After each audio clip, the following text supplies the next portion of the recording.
Shalom saudaraku-saudaraku sekalian, kita berjumpa, kita boleh bertemu melalui video ini. Kita akan mempelajari firman Tuhan yang berjudul Permusuhan. Selamat datang di channel YouTube Murid Segala Bangsa, di mana saudara dan saya adalah murid segala bangsa, murid Yesus Kristus yang boleh diajar oleh Dia, dan pada saat ini kita akan duduk di kaki Yesus.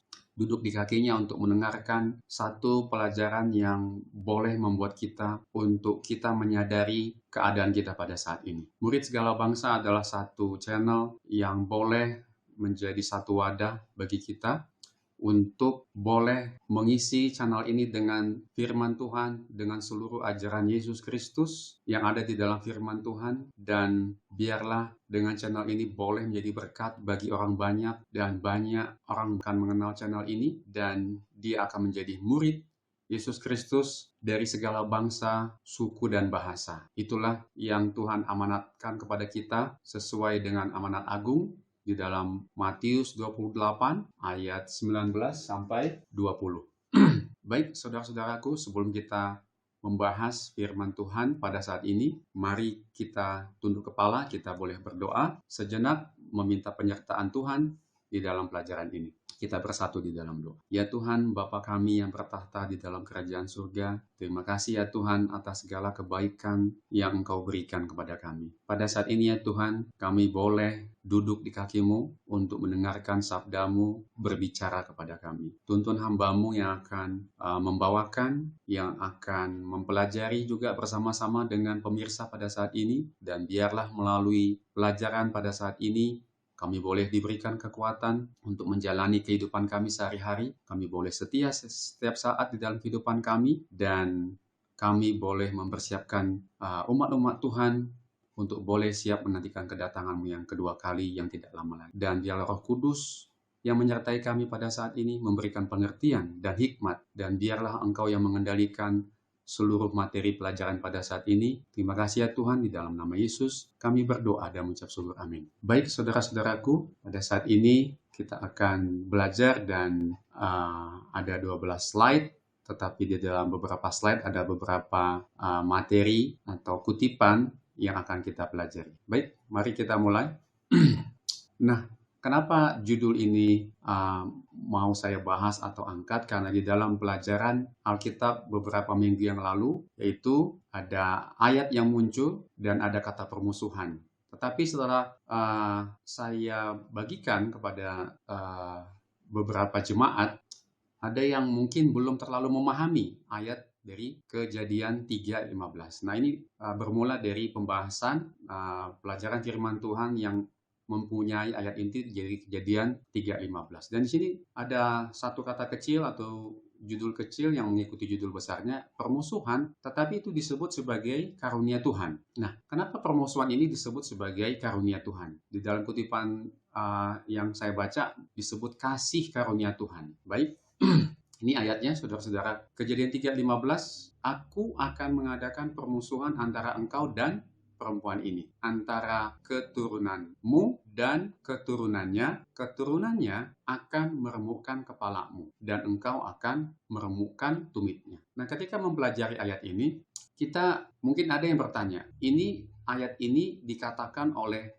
siapa dan kepada siapa? Ya, kita tahu ayat ini ditulis atau dikatakan oleh Tuhan kepada siapa? Nah, ada yang tidak tahu ya, tapi untuk mengetahuinya sebenarnya sangat mudah atau sangat sederhana sekali. Kita boleh lihat di ayat sebelumnya, yaitu di Kejadian 3 ayat 14. Ya, ini adalah bagaimana manusia jatuh ke dalam dosa, dan pada saat itu Tuhan berfirman kepada siapa? Di Kejadian 3 ayat 14 ini adalah Tuhan berfirman kepada ular itu, yaitu kepada iblis. Lalu berfirmanlah Tuhan Allah kepada ular itu. Ya, kita tahu bahwa ini adalah iblis. Ya, karena engkau berbuat demikian, terkutuklah engkau di antara segala ternak dan di antara segala binatang hutan. Dengan perut mula engkau akan menjalar, dan debu tanahlah akan kau makan seumur hidup. Jadi ini adalah perkataan Tuhan kepada ular. Ya, nah jadi Kejadian 3:15 ini adalah Tuhan yang mengatakan kepada ular atau kepada iblis, dan Tuhan katakan di sini, aku akan mengadakan permusuhan antara engkau. Ya, ini berarti antara ular, yaitu setan atau iblis, dan perempuan ini. Dan perempuan ini adalah kepada manusia, atau yang sesungguhnya adalah kepada umat Tuhan. Antara keturunanmu dan keturunannya akan meremukkan kepalamu, dan engkau akan meremukkan tumitnya. Nah, kalau kita lihat ayat ini, dikatakan antara engkau berarti antara iblis dan perempuan ini. Nah, Tuhan dikatakan mengadakan permusuhan sesuai dengan bunyi kejadian dari Kejadian 3:15. Nah, kenapa sih Tuhan ini mau mengadakan, atau dia mengadakan permusuhan antara engkau dan perempuan ini, yaitu antara iblis dan kita sebagai umat-umat Tuhan, ya. Dan kalau kita lihat ayat ini, keturunanmu, antara keturunanmu, berarti keturunan iblis. Nah, waktu saya tanya di dalam satu diskusi Alkitab di gereja, ya ada yang tidak terlalu paham ya, siapa nih keturunan ular gitu ya. Jadi di sini katakan keturunanmu berarti keturunan ular dan keturunannya, artinya keturunan perempuan itu, yaitu keturunan dari Hawa atau Adam, atau yang dia lambangkan sebagai jemaat, yaitu kita, umat-umat Tuhan. Dan dikatakan keturunannya, yaitu keturunan wanita atau umat Tuhan itu akan meremukkan kepalamu, yaitu kepala ular. Dan engkau akan meremukkan tumitnya. Nah, kalau kita lihat meremukkan kepala dengan meremukkan tumit, ya tentunya kita mengetahui ya, kalau tumit diremukkan, ya dia berarti masih hidup. Berarti dia selamat. Berarti dialah yang mengalami kemenangan. Ya, kalau ada orang atau sesuatu binatang atau hewan atau manusia yang kepalanya remuk, ya tentunya dia akan mengalami kematian. Artinya, kalau ada orang bertempur atau berperang yang remuk kepala dengan remuk tumit, tentunya yang menang adalah yang remuk apa? Remuk tumitnya saja, karena dia berarti masih hidup. Nah, inilah gambaran yang diberikan oleh Tuhan, yang diadakan permusuhan antara siapa? Antara iblis dengan perempuan, yaitu kita umat Tuhan. Keturunan iblis dan keturunan umat-umat Tuhan. Nah, kalau kita lihat atau kita buka di dalam Wahyu 12 ayat 7-9. Nah, kita akan mengetahui mengapa ada permusuhan. Ya, tentunya hal ini sudah dimulai lebih dahulu di mana? Di surga. Kita tahu bahwa di Wahyu 12 ayat 7-9 saya bacakan, maka timbullah peperangan di surga, Mikael dan malaikat-malaikatnya berperang melawan naga itu, dan naga itu dibantu oleh malaikat-malaikatnya. Nah, di sini katakan timbul peperangan di surga. Mikael, yaitu Yesus Kristus, malaikat-malaikatnya, dan malaikat-malaikatnya berarti Mikael, Yesus Kristus, dan malaikat-malaikat yang ada di surga berperang melawan naga itu.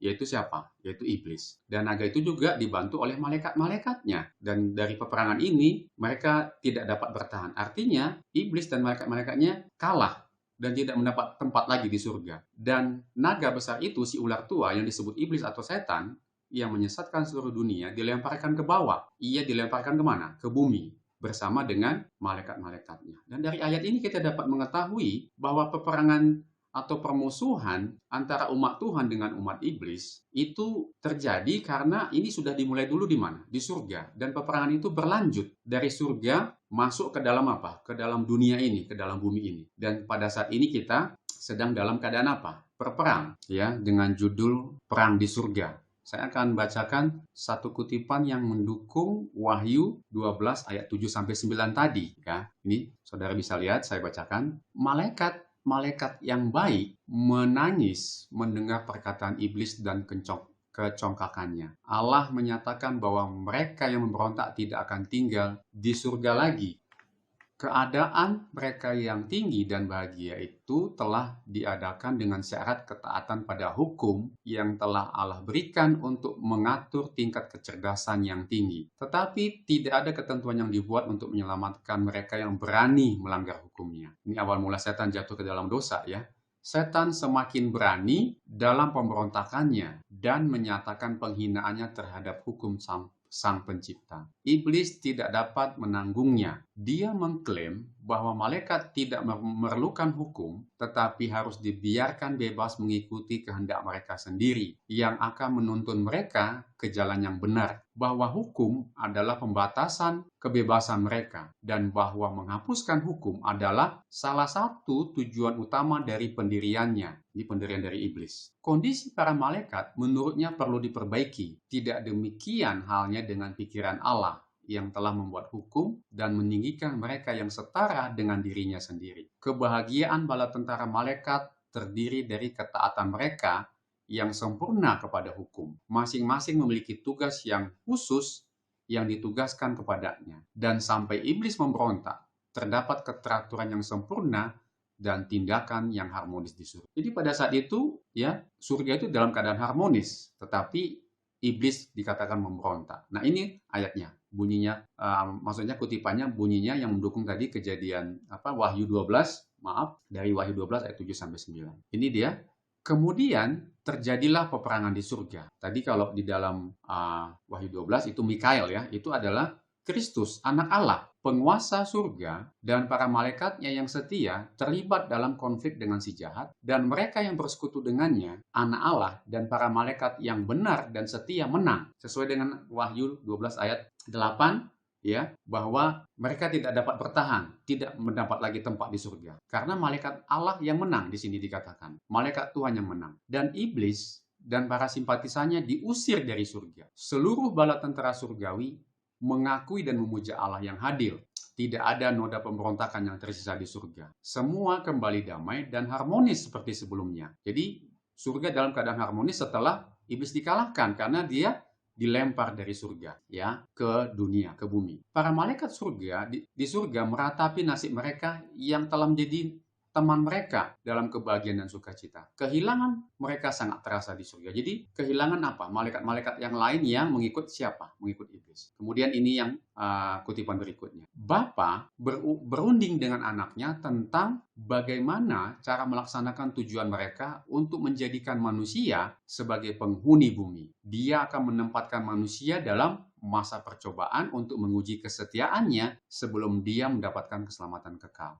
Jika dia bertahan dalam ujian yang Allah anggap tepat untuk membuktikan kesetiaannya, maka dia akan menjadi setara dengan para malaikat. Dia akan mendapat kemurahan Allah dan dia akan berbicara dengan para malaikat dan mereka dengan dia. Dia tidak melihat perlu untuk menempatkan mereka di luar kuasa ketidaktaatan. Jadi setelah iblis dilemparkan ke dunia, diusir dari surga, maka Bapa berunding dengan anaknya, yaitu Yesus. Lalu diadakanlah suatu masa percobaan bagi manusia untuk menguji kesetiaannya sebelum dia mendapatkan keselamatan yang kekal. Yaitu apa yang terjadi yang sama-sama kita ketahui kepada Adam dan Hawa, ya. Dan kita tahu Kejadian 3:15 adalah ketika manusia akhirnya jatuh ke dalam dosa, dan Kejadian 3:15 diberikan sebagai janji pengharapan kepada kita bahwa Yesus Kristus akan datang ke dunia untuk apa? Menebus kita. Dan itulah kalimat yang diucapkan kepada siapa?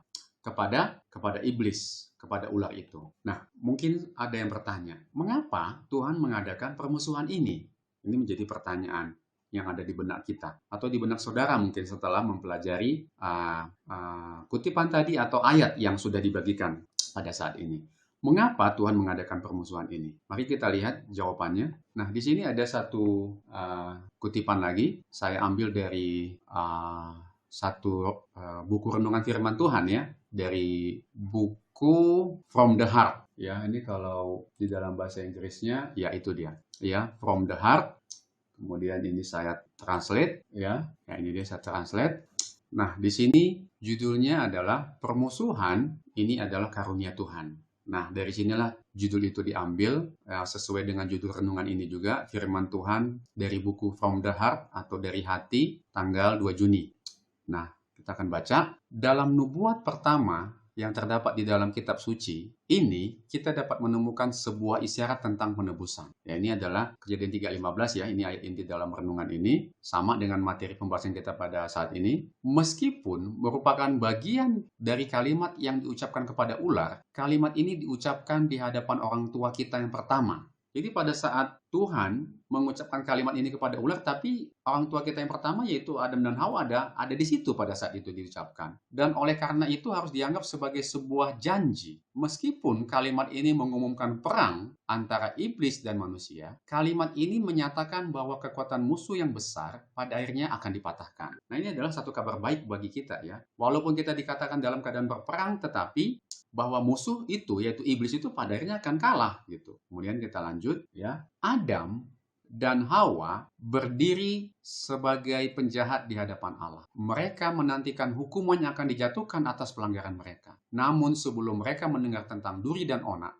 kesedihan dan penderitaan yang seharusnya menjadi bagian mereka, dan debu yang akan menjadi tempat mereka kembali, mereka mendengarkan firman yang seharusnya mengilhami mereka dengan pengharapan. Jadi ketika mereka mendengar firman itu, mereka mendapatkan pengharapan. Meskipun mereka harus menderita karena kekuatan musuh mereka, dikatakan mereka dapat menantikan kemenangan akhir. Jadi pada akhirnya kita akan menang, ya. Allah menyatakan, aku akan menaruh permusuhan, aku akan mengadakan permusuhan. Permusuhan ini adalah permusuhan supernatural dan bukan secara alamiah. Ketika Adam dan Hawa jatuh ke dalam dosa, nah ini dia, nature mereka menjadi jahat. Nature ini adalah alamiahnya manusia menjadi jahat. Dan dikatakan manusia itu selaras dan tidak berselisih dengan iblis. Jadi ketika manusia jatuh ke dalam dosa, sifat alami kita ini menjadi sama dengan iblis. Ya, perampas yang luhur setelah berhasil merayu orang tua kita yang pertama, sebagaimana ia merayu para malaikat, mengandalkan kesetiaan dan kerjasama mereka dalam semua usahanya untuk melawan pemerintah surga. Tidak ada permusuhan antara dirinya dengan para malaikat yang telah jatuh. Perselisihan apapun yang mungkin terjadi di antara mereka, mereka semua bersatu, seperti tali baja dalam perlawanan dan kebencian terhadap Allah. Tetapi ketika setan mendengar bahwa benih dari perempuan itu akan meremukkan kepala ular itu, ia tahu bahwa meskipun ia telah berhasil merusak kodrat manusia dan mengasimilasinya dengan kodratnya, tetapi melalui suatu proses yang misterius, Allah akan memulihkan kekuatan manusia yang telah hilang dan memampukan manusia untuk melawan serta menaklukkan penakut. Nah, ini kemudian kalimat berikutnya, saudara-saudara bisa lihat, kasih karunia yang ditanamkan Kristus ke dalam jiwa itulah yang menciptakan permusuhan terhadap iblis. Saudara bisa lihat, saudara-saudara,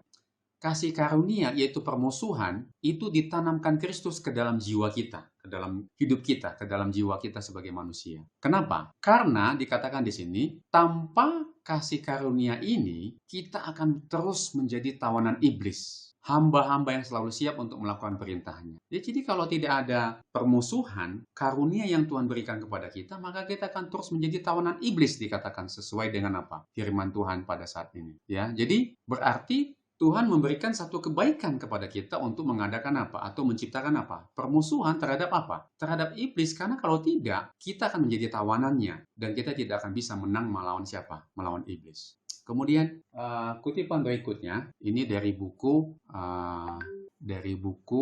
Lift Him Up, ya, angkatlah dia. Di sini dikatakan, ini judul atau ayat inti renungannya sama, ayat firman Tuhannya sama. Saya bacakan, permusuhan yang disebutkan dalam nubuat di Eden tidak hanya terbatas pada iblis dan sang pencipta kehidupan. Permusuhan itu bersifat universal, yaitu setan dan para malaikatnya akan merasakan permusuhan dengan seluruh umat manusia. Aku akan mengadakan permusuhan, firman Allah, antara engkau dan perempuan itu, dan antara keturunanmu dan keturunannya. Ya, jadi ada permusuhan antara iblis, malaikat, dan keturunannya dengan kita, yaitu umat Tuhan. Nah, yang menjadi pertanyaan, apakah kita menyadari adanya permusuhan ini? Ini menjadi bahan perenungan selanjutnya, ya. Permusuhan yang terjadi antara, ini sama ya, bersifat apa? Bersifat supernatural, ya. Kemudian kita boleh lanjut kepada kalimat berikutnya. Keduniawian yang kuat telah menjadi salah satu godaan iblis yang paling sukses.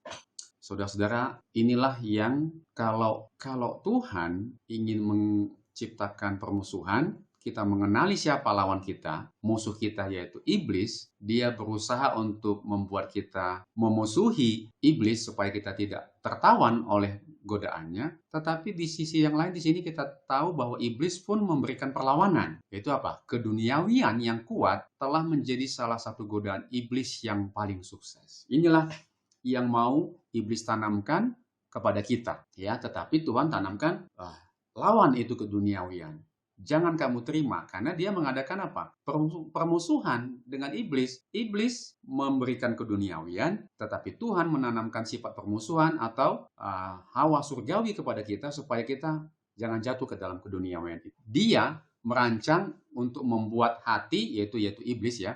Iblis merancang untuk membuat hati dan pikiran manusia begitu asik dengan daya tarik duniawi, sehingga tidak ada ruang untuk hal-hal surgawi. Dia mengendalikan pikiran mereka dalam kecintaan mereka terhadap apa? Dunia. Hal-hal duniawi mengalahkan hal-hal surgawi dan membuat Tuhan jauh dari pandangan dan pengertian mereka.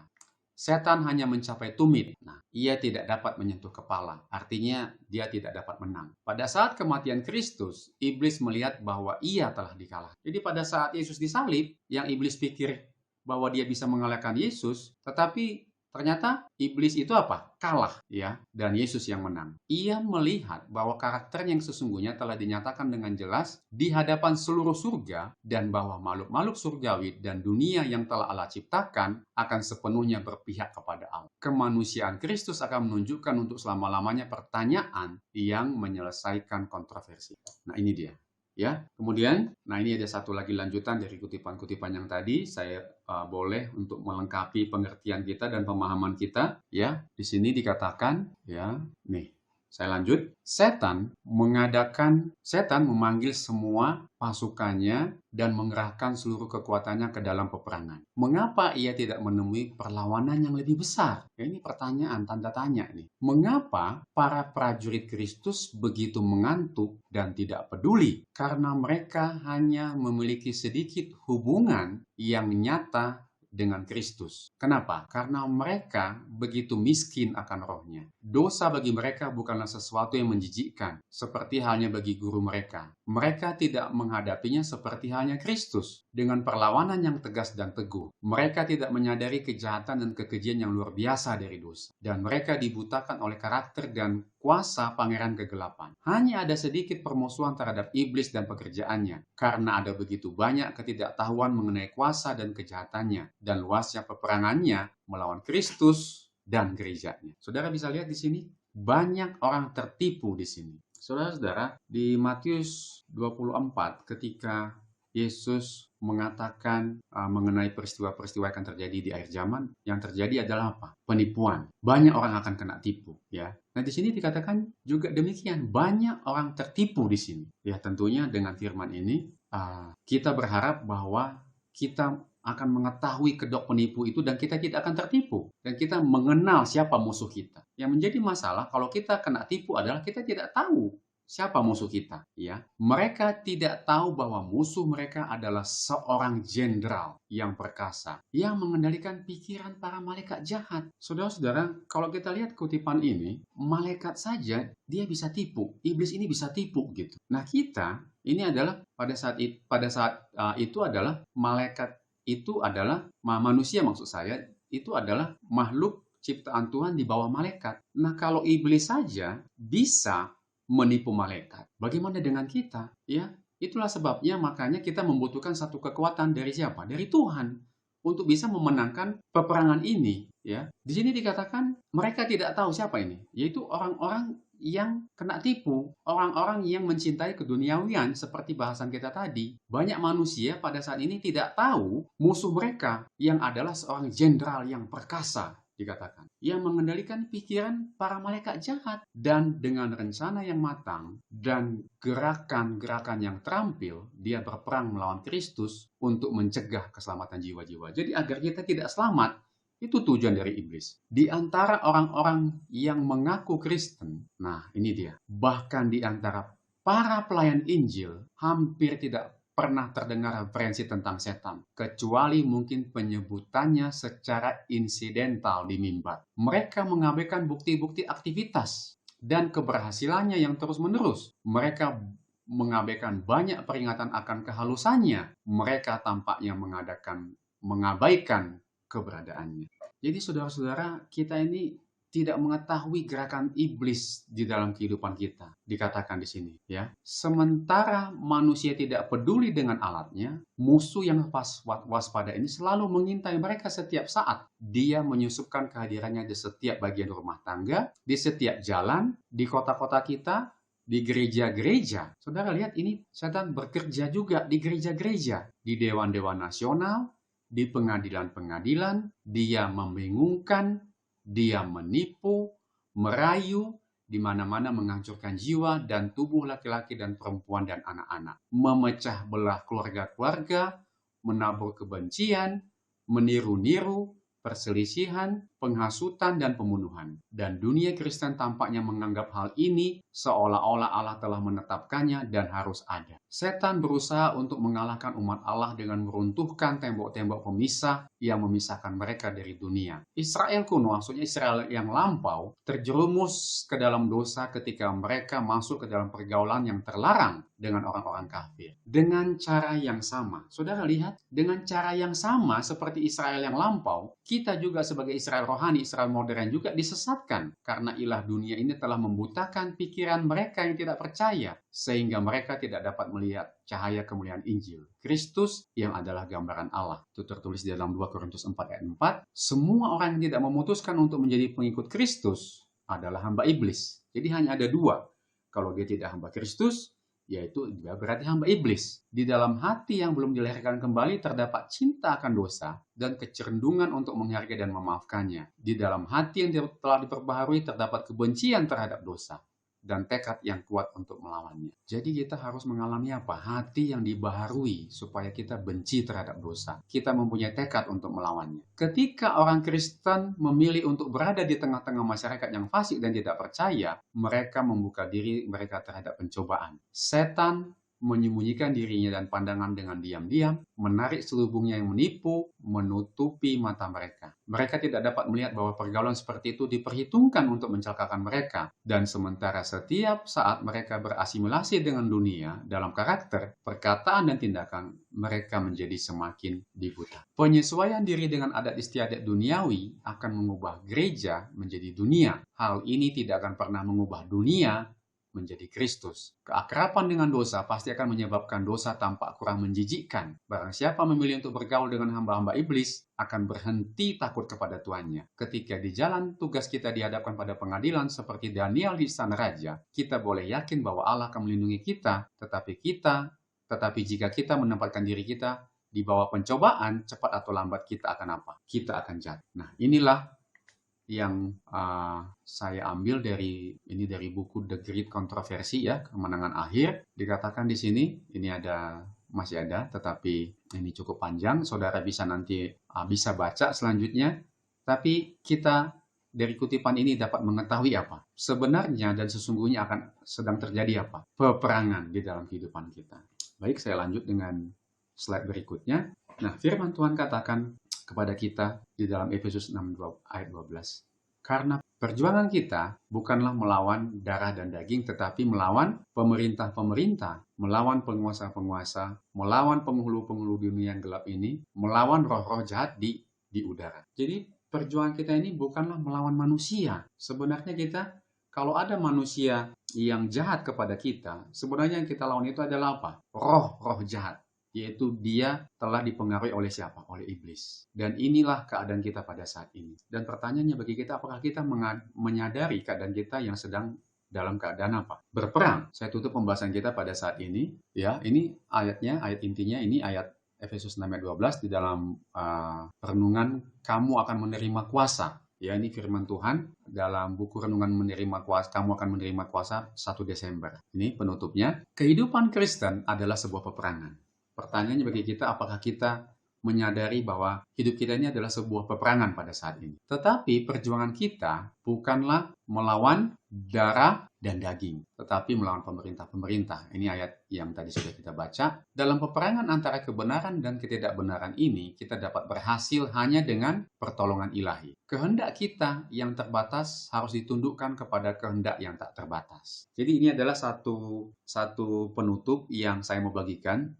Jadi poinnya adalah kita sedang dalam keadaan berperang. Oleh karena kejatuhan iblis, Lucifer, dia diusir dari surga, dia memberontak kepada Allah bersama dengan malaikat-malaikatnya, maka dia melanjutkan peperangan itu kemana? Ke dunia pada saat ini. Jadi pada saat ini kita harus menyadari bahwa saat ini kita sedang dalam keadaan berperang. Nah, masalahnya adalah banyak dari kita, umat-umat Tuhan, tidak menyadari keadaan berperang ini, ya. Dan bagi kita yang menyadari, nah, kutipan berikut ini memberikan satu janji kepada kita bagaimana cara memenangkan peperangan ini. Bagaimana cara kita menaklukkan iblis dan seluruh malaikatnya sesuai dengan Efesus 6 ayat 12 tadi, yaitu melawan roh-roh jahat di udara. Dan bagaimana melawan keduniawian yang dia mau tanamkan kepada kita. Bagaimana kita ini jangan sampai dekat kepada apa?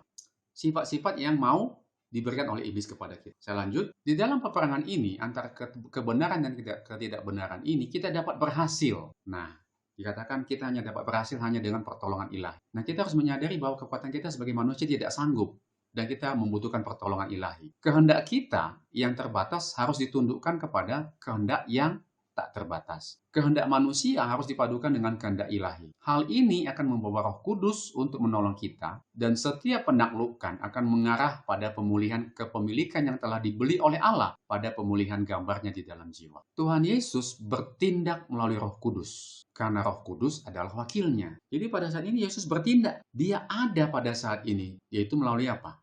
Roh Kudus yang adalah wakilnya, dan melalui Roh Kudus dikatakan ia menanamkan kehidupan kerohanian, ia menanamkan kehidupan rohani ke dalam jiwa. Jadi Roh Kudus kita butuhkan karena melalui Roh Kudus Yesus menanamkan kehidupan rohani ke dalam jiwa yang kita butuhkan untuk apa? Mengalahkan iblis ini di dalam peperangan ini, mempercepat energinya untuk kebaikan, membersihkannya dari kekotoran moral, dan memberinya kesesuaian untuk kerajaannya. Yesus memiliki berkat-berkat yang besar untuk dicurahkan. Karunia-karunia yang kaya untuk dibagikan kepada manusia. Dia adalah penasihat yang luar biasa. Hikmat dan kekuatan yang tak terbatas. Ya, saudara-saudara, kita tahu bahwa tadi dikatakan iblis adalah jenderal yang perkasa. Kekuatannya itu sangat besar, saudara-saudara. Dan kita tidak akan bisa menang melawan kekuatan sebesar itu kecuali kita meminta kekuatan dari Tuhan, kekuatan yang tak terbatas. Jadi kekuatan yang tak terbatas itu bisa nggak kita miliki? Bisa. Dengan meminta apa? Dengan meminta Roh Kudus. Masalahnya kita tidak pernah meminta apa? Roh Kudus di dalam kehidupan kita. Kita dibiarkan sibuk dalam kehidupan kita. Kita lupa berdoa untuk meminta kekuatan yang tak terbatas itu. Dan jika kita mau mengakui kuasa rohnya dan tunduk, nah kita harus mengakui kuasa rohnya. Dan ketika kita mengakui berarti harus ada yang kalah, yaitu diri kita. Kita harus tunduk, diri kita harus mati, diri kita itu nggak hidup lagi. Kita harus tunduk, mengakui kuasa rohnya itu, kita mau dibentuk olehnya, dan kita akan berdiri teguh di dalam dia. Sungguh suatu pemikiran yang luar biasa. Di dalam Kristus berdiam secara jasmania seluruh kepenuhan kealahan, dan kamu telah menjadi sempurna di dalamnya. Kalau kita lihat ayat dan kutipan ini, saudara-saudara, banyak orang bertanya seperti ini. Kita kan manusia berdosa. Kita kan, masa sih ada manusia yang sempurna? Ya kalau kita lihat dari ayat ini, kesempurnaan kita itu bukanlah maksudnya kita hidup tanpa dosa.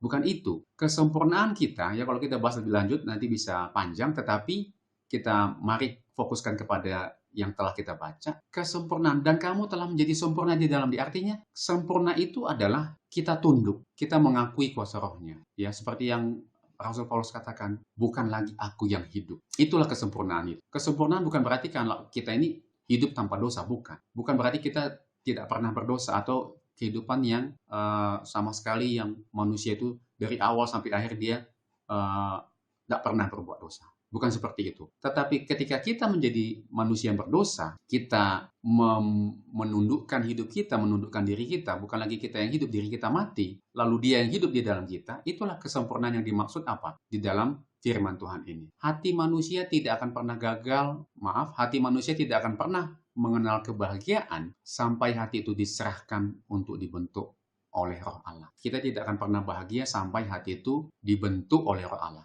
Roh Kudus lah yang membentuk jiwa. Jadi Roh Kudus membentuk jiwa yang telah diperbaharui menjadi serupa dengan teladan Yesus Kristus. Melalui pengaruh roh, saudara lihat ini menjadi kata kunci dan penutup dalam renungan kita. Melalui pengaruh roh Allah, yaitu hadirnya Yesus atau Tuhan dalam hidup kita, roh permusuhan terhadap Allah diubah menjadi iman dan kasih. Ya, kita tahu bahwa tadi kan dikatakan alamiahnya kita adalah menjadi selaras dengan iblis.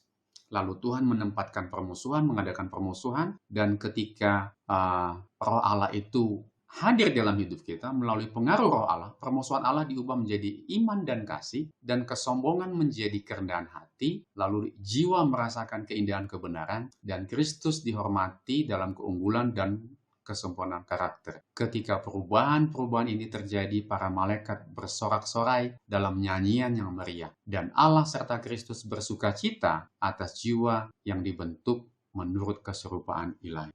Jadi saudara-saudaraku sekalian, inilah pembahasan pada saat ini. Permusuhan itu diberikan oleh Tuhan, yaitu permusuhan untuk mengenal apa itu dosa.